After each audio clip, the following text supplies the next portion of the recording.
In this video, I'll be replacing an old door bottom weather strip. You can see here that the old door bottom I have is falling off and needs to be replaced. So the type of door bottom I have is the kerf style snap-in for old Stanley doors. I didn't know this until I actually took it off and I could see the kerfs. And all I did to remove it was take a little tool and just pop it off. And I'm going to be replacing it with a Frost King Stanley type snap-in door bottom. So once you have the old door bottom removed, you're going to have to take the door off its hinges, and I do that just by unscrewing the screws that hold the hinge on the door side. I'm going to take it off and I'm going to put on some sawhorses. So now I've got the door off and on my sawhorses, I'm going to take my new door bottom. I've cut it to length using the old door bottom as a reference. You can see the kerfs, you can see the slots on the bottom of the door where they just slide in.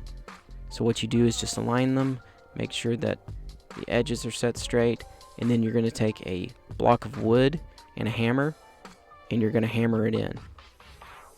You want to use a block of wood to disperse the pressure from the hammer so that you don't actually damage the door bottom. And what I also found out was a mallet wasn't doing the trick, so I actually had to switch to an actual hammer.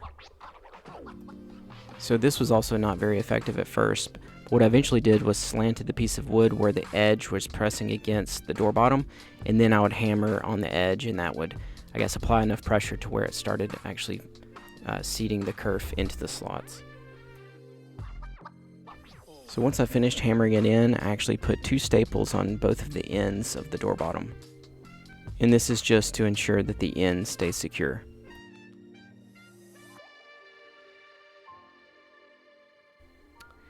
So after that, I just rehung my door and tested it out, and it looks like it's going to work well.